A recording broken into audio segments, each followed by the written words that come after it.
అందరికీ నమస్కారం. విశాఖలో జగన్‌కి ప్రమాదం ఇక ఇంటికే పరిమితం. ఈ విషయాలను తెలుసుకుంది వీడియో మీరు కంప్లీట్‌గా చూడండి. అప్పుడే మీకు కంప్లీట్ ఇన్ఫర్మేషన్ ఏంటో అర్థమవుతుంది. అదేవిధంగా చాలామంది వీడియో చూస్తున్నారు కానీ సబ్స్క్రైబ్ చేసుకోవడం మాత్రం మర్చిపోతున్నారు. దయచేసి సబ్స్క్రైబ్ చేసుకోండి. సబ్స్క్రైబ్ చేసుకోవడం వల్ల నేను చేసే ప్రతి ఒక్క అప్డేట్ మీరు ముందుగానే పొందగలుగుతారు. అదేవిధంగా చాలామంది లైక్ చేయడం మర్చిపోతున్నారు. దయచేసి లైక్ చేయండి. లైక్ చేయడం వల్ల ఈ ఇన్ఫర్మేషన్ అనేది మనం చాలామందికి రీచ్ చేసిన వాళ్ళు అవుతాం. ఇంకా లేట్ చేయకుండా వీడియోలోకి వెళ్ళిపోదాం. ఫ్రెండ్స్, విశాఖ పశ్చిమ నియోజకవర్గం వైసీపీ రాజకీయం ఆ పార్టీ వారికి అంతుపట్టడం లేదంట.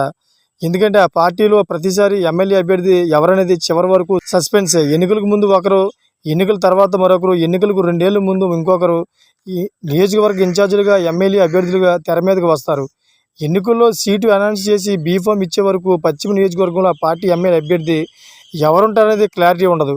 ఎంతోమంది నాయకులు వస్తూ ఉంటారు, పోతూ ఉంటారు. మొదటి నుంచి ఉన్నవాళ్ళు కూడా పార్టీ కోసం కోట్లు ఖర్చు చేసి కనుమరుగు అయిపోతూ ఉంటారు. అలా పార్టీ నుండి పోటీ చేసిన ఎమ్మెల్యే అభ్యర్థులకు రాజకీయ భవిష్యత్తు కూడా లేకుండా పోతున్నారు. అసలు విశాఖ వెస్ట్లో వైసీపీకి ఆ పరిస్థితి ఎందుకు వచ్చింది?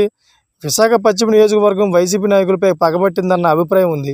15 ఏళ్లుగా గెలుపు కోసం ఎదురు చూస్తున్న ఆ పార్టీకి అక్కడ విజయం అందని ద్రాక్షగానే మిగిలిపోతుంది. మరి 2014 ఎన్నికల నుంచి నేటి వరకు విశాఖ పశ్చిమ నియోజకవర్గం వైసీపీకి పీడకలగానే మిగిలింది. అంతేకాదు వైసీపీ ఆవిర్భావం నుండి విశాఖపట్నం నియోజకవర్గంలో పోటీ చేసిన ఏ అభ్యర్థి కూడా భవిష్యత్తు రాజకీయాల్లో కనిపించకుండా కనుమరుగైపోతున్నారు. ఇన్నేళ్లుగా ఎంతోమంది నాయకులు విశాఖ పశ్చిమ నియోజకవర్గం ఇన్ఛార్జీలుగా ఎమ్మెల్యే అభ్యర్థులుగా బాధ్యతలు తీసుకొని ఎన్నికల్లో పోటీ తర్వాత కనిపించకుండా పోతున్నారు. ఇప్పుడు వరకు వైసీపీ నుండి పోటీ చేసిన ఏ నాయకుడు ప్రస్తుత రాజకీయాల్లో కీలకంగా వ్యవహరించడం లేదు. నియోజకవర్గ ఇన్ఛార్జీలుగా బాధ్యతలు నిర్వహించిన ఎవరూ కూడా పొలిటికల్ స్క్రీన్పై కనిపించడం లేదు. వైసీపీ నాయకులపై పశ్చిమ నియోజకవర్గం పగబట్టిందనే మాట విశాఖలో ఎవరి నోట విన్నా వినిపిస్తూనే ఉంటుంది.